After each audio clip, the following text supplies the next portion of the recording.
Hi friends, welcome to Dhruva study circle. మనం group 2 ఎకనామీలో భాగంగా public finance అనే టాపిక్లో ఉన్నాం. దాంట్లో మనము లాస్ట్ క్లాస్లో బడ్జెట్ గురించి చూస్తున్నాం. ఆ బడ్జెట్ అంటే మనకి బడ్జెట్ కాన్సెప్ట్ మాత్రమే చూడడం జరిగింది. మనకి డేటా పార్ట్ అనేది మనము ఈ క్లాస్ తర్వాత ఈ బడ్జెట్ కంప్లీట్గా కాన్సెప్ట్ ఓరియంటెడ్ అయిపోయిన తర్వాత మనం లాస్ట్కి డేటా పార్ట్ అనేది చూడడం జరుగుతుంది. ఓకే, దానికంటే ముందు ఈ క్లాస్లో మనము ఎఫ్ఆర్బిఎం యాక్ట్ గురించి చూస్తాం. FRBM act 2003. FRBM act 2003. మరి ఎఫ్ఆర్బిఎం యాక్ట్ అంటే మనకు ఏమని చెప్తుందంటే physical responsibility and budget management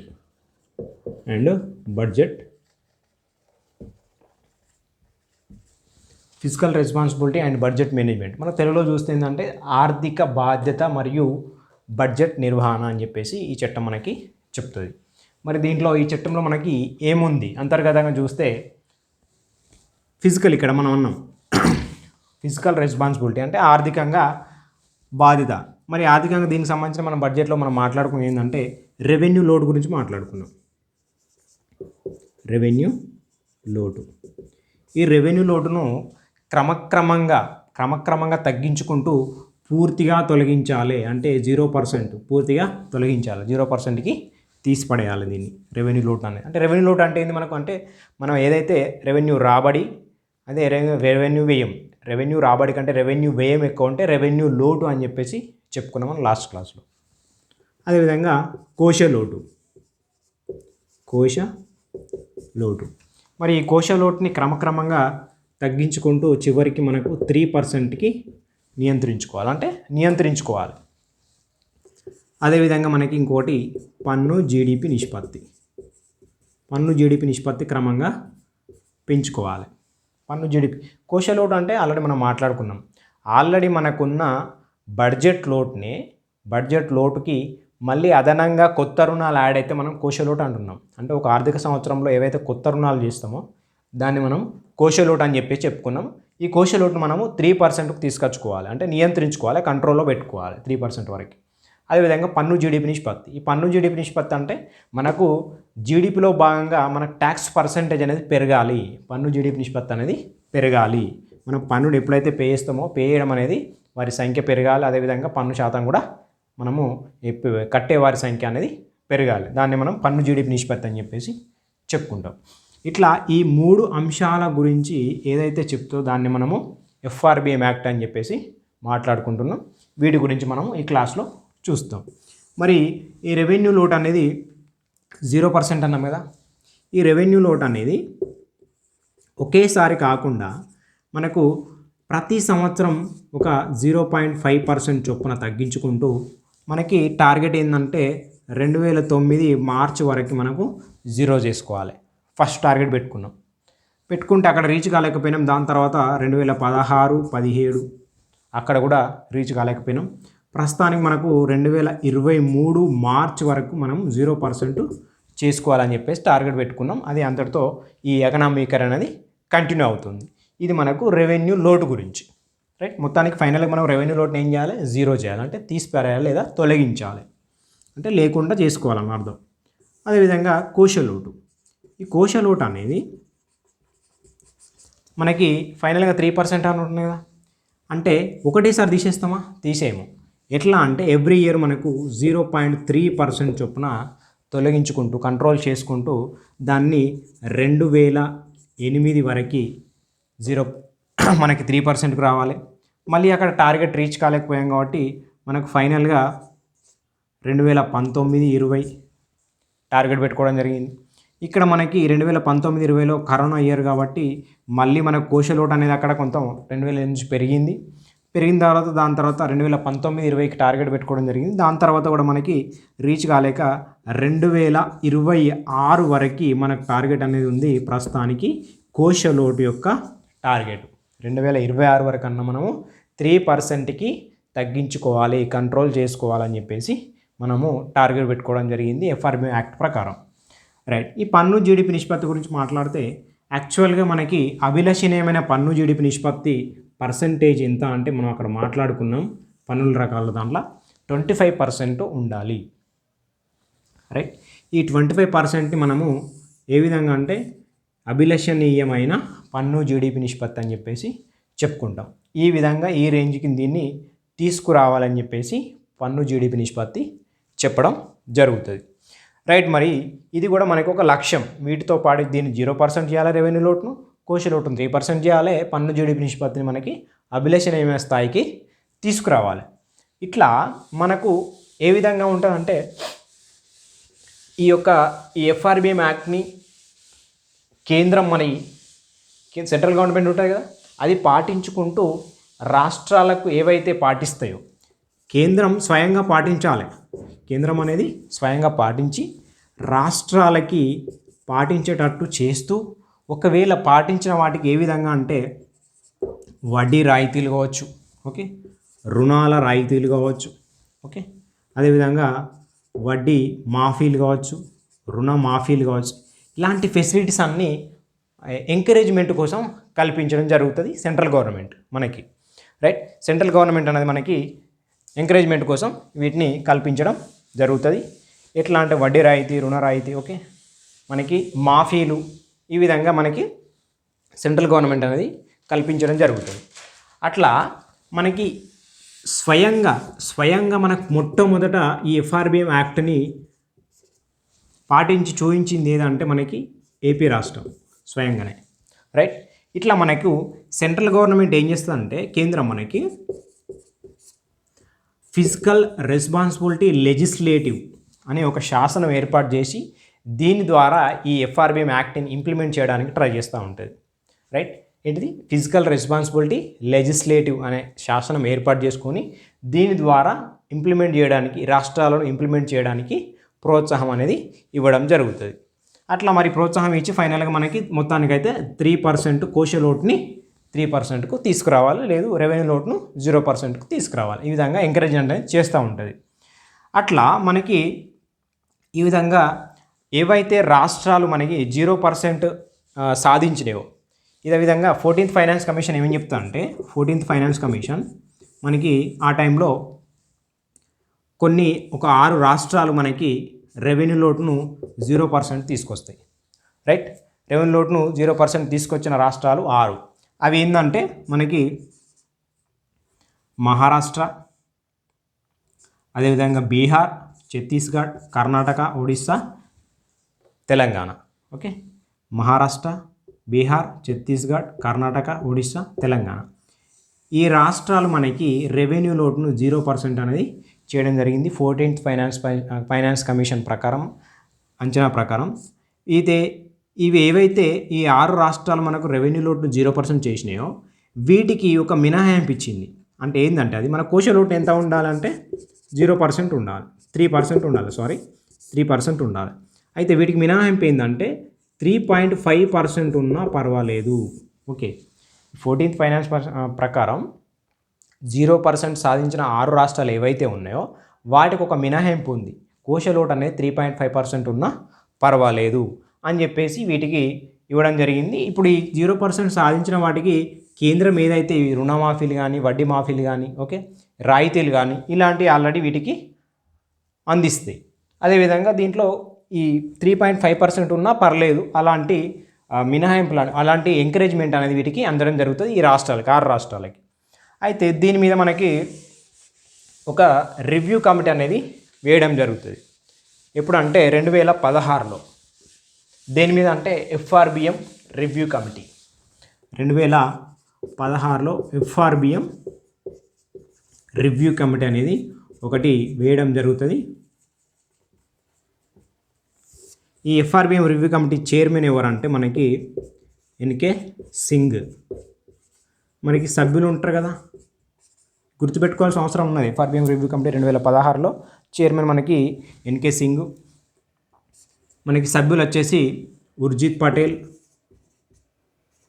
అదేవిధంగా సుమిత్ బోస్, అదేవిధంగా డాక్టర్ రతన్ రాయ్, ఓకే, అదేవిధంగా డాక్టర్ సుబ్రహ్మణ్యం అయ్యర్. ఓకే. ఇట్లా ఎన్కే సింగ్ అతను చైర్మన్ ఎఫ్ఆర్బిఎం యొక్క రివ్యూ కమిటీకి 2016లో ఏర్పాటు చేయడం జరిగింది. అదేవిధంగా ఉర్జిత్ పటేల్ సభ్యులు, అదేవిధంగా సుమిత్ బోసు, అదేవిధంగా డాక్టర్ రతన్ రాయ్, అదేవిధంగా డాక్టర్ సుబ్రహ్మణ్యం. ఈ రివ్యూ కమిటీ మనకు 2020లో మనకి నివేదిక అనేది ఇవ్వడం జరుగుతుంది.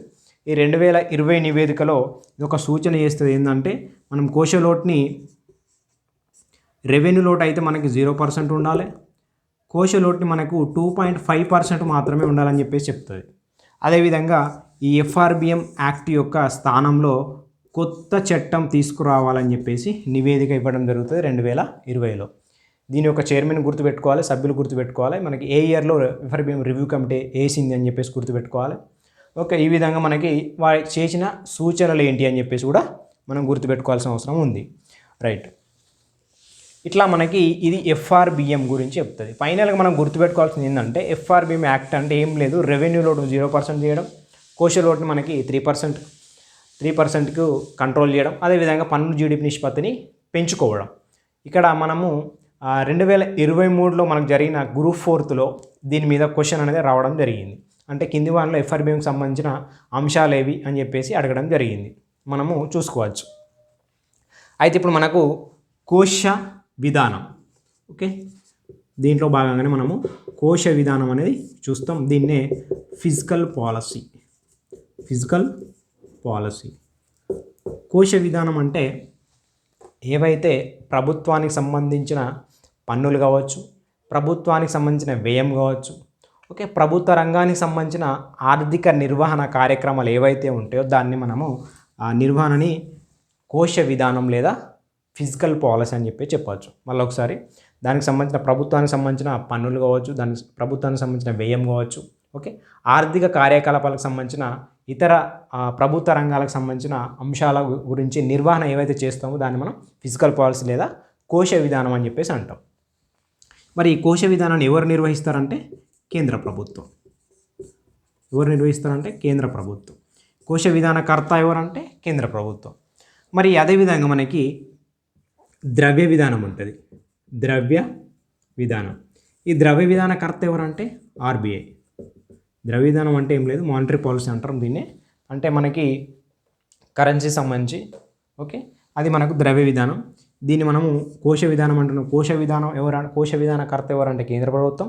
ద్రవ్య విధానకర్త ఎవరంటే మనకి ఆర్బీఐ.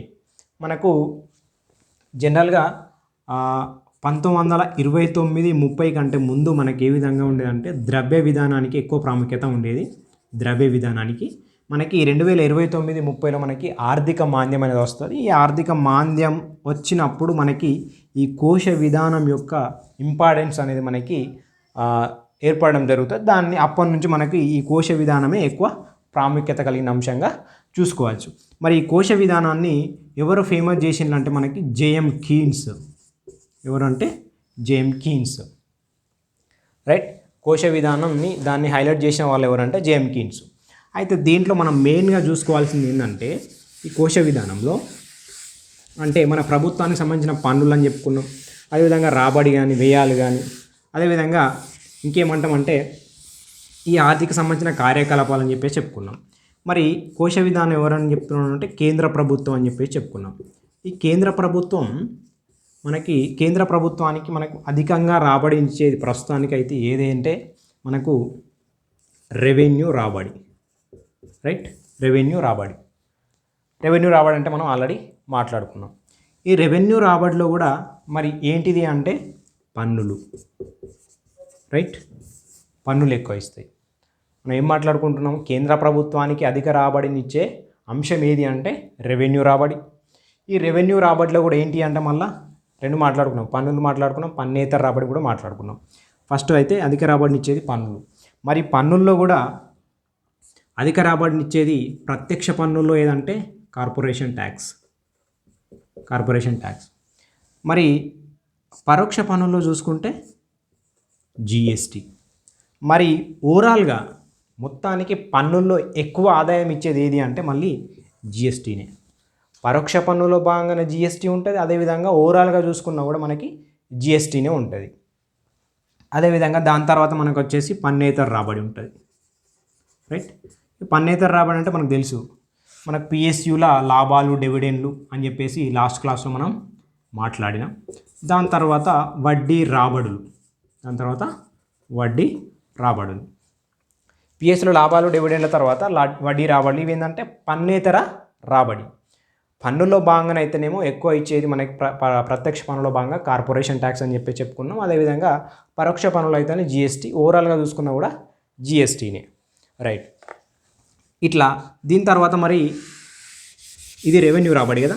మరి మూలధన రాబడి చూసుకుంటే, మూలధన రాబడి అంటే మనం ఏం చెప్పుకున్నాం, పరిశ్రమలు కావచ్చు, ప్రాజెక్టులు కావచ్చు, ఏదైతే మనకి ఆస్తులను క్రియేట్ చేస్తుందో, అసెట్స్ని మనం క్రియేట్ చేస్తామో దాన్ని మనము మూలధన రాబడి అని చెప్పేసి చెప్పుకున్నాం. ఈ మూలధన రాబడిలో భాగంగా దానికోసం చేసేది మూలధన రాబడిలో భాగంగా మనకి అధికంగా ఏది అంటే మనకు రుణాలు. ఎస్, రుణాలే. ఎందుకంటే మనకు రుణాల ద్వారానే ఎక్కువ మూలధన రాబడిని మనం చేకూరుస్తాం. ఎందుకంటే భారీ మొత్తంలో కావాలి కాబట్టి రుణాల ద్వారానే మనం తీసుకుంటాం. మరి రుణాలలో కూడా ఏదంటే మార్కెట్ బారోయింగ్, మార్కెట్ బారోయింగ్స్ అంటే ఏం లేదు, మనము జనరల్గా ప్రభుత్వానికి రుణం కావాల్సినప్పుడు బాండ్లు కావచ్చు, సెక్యూరిటీలు కావచ్చు, బాండ్లు లేదా సెక్యూరిటీల ద్వారా అమ్మకం, సెక్యూరిటీలను అమ్ముతుంది. ప్రభుత్వానికి రుణం కావాల్సి అనుకోండి, సంస్థలకు కావచ్చు, ప్రజలకు కావచ్చు, బాండ్లు సెక్యూరిటీలు అంటే ఏంది మళ్ళీ అంటే ఇవి హామీ పత్రాలు. అంటే ఈ హామీ పత్రాలు మీ దగ్గర పెట్టుకొని మాకు రుణం ఇవ్వండి, దాని తర్వాత సమ్ డేటుకు ఈ హామీ పత్రాలు మేము తీసుకొని దాని ద్వారా మీకు ఇంట్రెస్ట్ పే చేయడం లేకుంటే క్యాపిటల్ పే చేయడం అనేది జరుగుతుంది గవర్నమెంట్. ఓకే, ఇట్లా బాండ్లు సెక్యూరిటీలను అమ్మి కూడా రుణాలను తీసుకుంటుంది. ఈ రుణాలే మనకు అధికంగా ఉందని చెప్పేసి ఇక్కడ మనం చూస్తున్నాం. రైట్. అయితే జనరల్గా మనకు ఏ విధంగా ఉండేది అంటే, మనం లాస్ట్ క్లాస్లో ఒక చిన్న విషయం మాట్లాడుకొని మర్చిపోయినాం, ప్రణాళికేతర వ్యయం.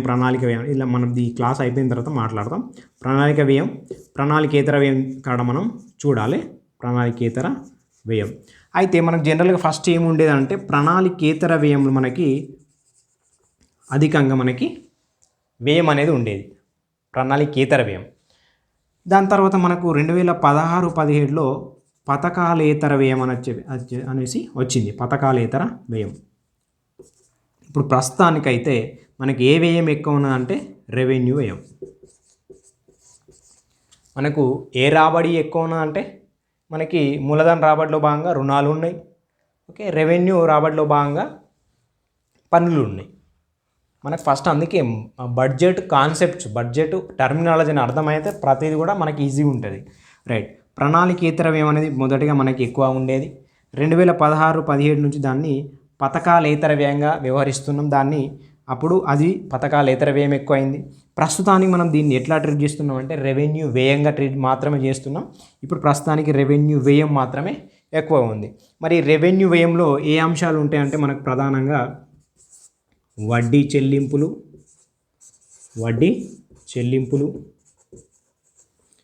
రెండవది రక్షణ వ్యయం. ఆల్రెడీ మనం మాట్లాడుకున్నాం, శాంతి సమయంలో రక్షణ వ్యయం ఒకటవుతుంది, అదేవిధంగా యుద్ధం సమయంలో రక్షణ వ్యయం మూలధన వ్యయం అవుతుంది, శాంతి సమయంలో ఏమో రెవెన్యూ వ్యయం అవుతుంది. ఓకే, నెక్స్ట్ సబ్సిడీలు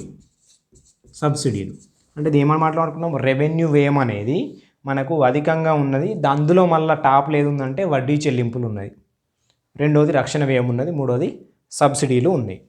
మరి ఇట్లా మాట్లాడుకుంటే ఇక్కడ చూడండి, మూలధన రాబడిలోనేమో మనకు రుణాలు ఎక్కువ ఉన్నాయి మూలధన రాబడిలో, మరి రెవెన్యూ వ్యయములనేమో వడ్డీ చెల్లింపులు ఎక్కువ ఉన్నాయి. మనం రుణాల ద్వారానే పైసలు ఎక్కువ అంటే డబ్బులు ఎక్కువ జమకూరుస్తున్నాం. అదేవిధంగా మన ఖర్చు కూడా రెవెన్యూ వ్యయం అనేది వడ్డీ చెల్లింపులకే పోతుంది. రుణాల ద్వారా ఎక్కువ తీసుకుంటున్నాం, వడ్డీ చెల్లింపుల ద్వారా మన వ్యయం అనేది ఖర్చు అనేది ఎక్కువ ఉందని చెప్పేసి ఇక్కడ అర్థం చేసుకోవచ్చు. ఇక్కడ రుణాలు వస్తుంది, ఇక్కడ వడ్డీ చెల్లింపులు వస్తుంది. ఇవి రెండు మనం గుర్తుపెట్టుకోవాలి. మూలధన రాబడిలో టాప్ ఏంటంటే రుణాలు, రెవెన్యూ వ్యయంలో టాప్ ఏంటంటే వడ్డీ చెల్లింపులు. ఇవి మనం గుర్తుపెట్టుకోవాల్సిన అవసరం ఉన్నది. రైట్. ఇక్కడ ఫైనల్గా మనము గుర్తుపెట్టుకోవాల్సింది ఏం లేదు, మనకు 0% అంటే పూర్తిగా తొలగించుకోవాలి రెవెన్యూ వ్యయాన్ని.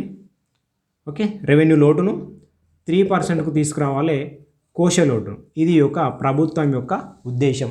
దీన్ని మనము ఒక చట్టం రూపంలో తీసుకొచ్చి ఎఫ్ఆర్బి చట్టం రూపంలో తీసుకొచ్చి ఇంప్లిమెంటేషన్ అనేది చేయడం జరుగుతుంది. అంటే దీనికి అనుగుణంగానే ఈ అప్పులు తీసుకోవడం కావచ్చు, అప్పులు కట్టడం కావచ్చు, ఓకే, ఆ లిమిటేషన్స్ కావచ్చు, దీని ప్రకారంగానే ఫాలో కావాల్సి ఉంటుంది. ఇట్లా మెయింటైన్ చేసిన వాటికి రాష్ట్రాలకు కూడా కొన్ని ఎంకరేజ్మెంట్ రూపంలో వడ్డీ రాయితీలు అని, రుణ మాఫీలు అని, ఓకే, వడ్డీ మాఫీలు అని చెప్పేసి ఇట్లా రకరకాల ఎంకరేజ్మెంట్లు అనేది ఇవ్వడం జరుగుతుంది.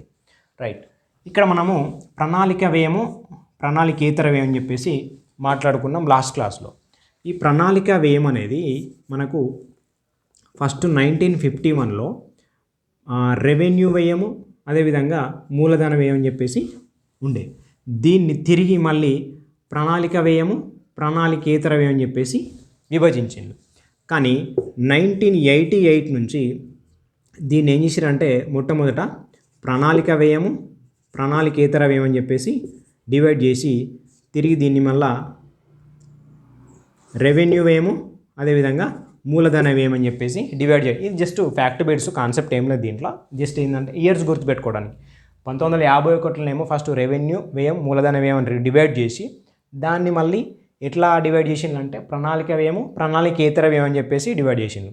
ప్రణాళిక వ్యయము, ప్రణాళికేతర వ్యయం అంటే మనం ఆల్రెడీ మాట్లాడుకున్నాం. ఏదైతే పంచవార్షిక ప్రణాళికలో భాగంగా 5 సంవత్సరాలు ఉంటాయి కదా, దాంట్లో ప్రతి ఇయర్ మనకు ఒక ప్లాన్ ప్రకారం, ఒక అంచనా ప్రకారం ఏదైతే బడ్జెట్ కేటాయింపులు జరుగుతాయో దాన్ని ప్రణాళిక వ్యయం. ఇలాంటి అంచనాలు లేకుండా కొంత బడ్జెట్ని కేటాయింపులు చేస్తారు ప్రణాళికేతర వ్యయం. ఓకే, అట్లా ఆ పదాలు అనేవి వచ్చినాయి. ఇట్లా 1988 నుంచి ఫస్ట్ ఏమో ప్రణాళిక వ్యయము, ప్రణాళికేతర వ్యయం విభజించి దాన్ని రెవెన్యూ వ్యయం, మూలధన వ్యయం అని చెప్పేసి డివైడ్ చేసింది. మరి 2016-17 నుంచి దీన్ని ఏం చేస్తారంటే పథకాల వ్యయము, పథకాలేతర వ్యయం అని చెప్పేసి అంటాం. ఎందుకు ఒకసారి చూడండి, ఇక్కడ 2016-17 అంటే మనకి నీతి ఆయోగ్ వస్తుంది, అక్కడ మోడీ గవర్నమెంట్ వస్తుంది కాబట్టి ఇక్కడ జస్ట్ ప్రణాళిక అనే స్థానంలో పథకాలు అని చెప్పేసి కాన్సెప్ట్ తీసుకురావడం జరుగుతుంది. ఇక దీన్ని సేమ్ ఇక రెవెన్యూ వ్యయము, మూలధన వ్యయంగా విభజించడం జరుగుతుంది. ప్రస్తుతానికైతే రెవెన్యూ వ్యయము, మూలధన వ్యయం అని మాత్రమే చూస్తున్నాం. ఈ పథకాలు, ప్రణాళిక ఇవన్నీ ఏం లేవు. జస్ట్ ఏంటంటే రెవెన్యూ వ్యయం. జస్ట్ బ్రీఫ్గా ఏంటంటే ఇయర్స్ గుర్తుపెట్టుకోవడానికి, ఏ విధంగా వచ్చిందని చెప్పేసి చూసుకోవడానికి. ఓకే, ఇదైతే మనకి ఓవరాల్గా ఎఫ్ఆర్బిఎం యాక్ట్ గురించి అదేవిధంగా కోశ విధానం గురించి మనం గుర్తుపెట్టుకోవాల్సిన అంశాలు. ఇది చాలా వెరీ ఇంపార్టెంట్. ఖచ్చితంగా ఫిజికల్ పాలసీ నుంచి అదేవిధంగా మనకి ఎఫ్ఆర్బిఎం యాక్ట్ గురించి ఖచ్చితంగా క్వశ్చన్స్ అయితే ఉంటాయి. Very important. ఫిజికల్ పాలసీ కావచ్చు, ఎఫ్ఆర్బిఎం యాక్ట్ గురించి కావచ్చు. జస్ట్ 3 కాన్సెప్ట్సే, కాకపోతే ఏంటంటే కొంచెం కాన్సెప్ట్ బేస్డ్ కావచ్చు. ప్రతి ఈ పదజాలం అనేది ఇంపార్టెంట్ మనకి. అందుకే బడ్జెట్ ఈ క్లాసు వినే కంటే ముందు మనము బడ్జెట్ కాన్సెప్ట్ వింటేనే ఈ క్లాస్ అనేది మనకు అర్థమవుతుంది. ఎందుకంటే ఈ పదజాలం అంతా అక్కడే చెప్పుకున్నాం మనం. ఓకే, దాని తర్వాత ఏది ఎంత ఉంది, ఏది ఎక్కువ ఉంది, తక్కువ ఉంది అని చెప్పేసి ఇక్కడ ఫైనల్గా మాట్లాడుకున్నాం. అంటే రెవెన్యూ వ్యయం కావచ్చు, మూలధన వ్యయం కావచ్చు, రెవెన్యూ రాబడి కావచ్చు, మూలధన రాబడి కావచ్చు. ఇట్లాంటి అంశాలు దీంట్లో వచ్చినాయి కాబట్టి అక్కడ కాన్సెప్ట్ ఏంటంటే మనకి పూర్తిగా అర్థమవుతుంది. ఓకే, ఇది మనకి ఫిజికల్ పాలసీ గురించి అదేవిధంగా ఎఫ్ఆర్బిఎం యాక్ట్ గురించి నెక్స్ట్ క్లాస్లో ఫర్దర్గా నెక్స్ట్ క్లాసు కంటిన్యూ చేద్దాం. Thank you.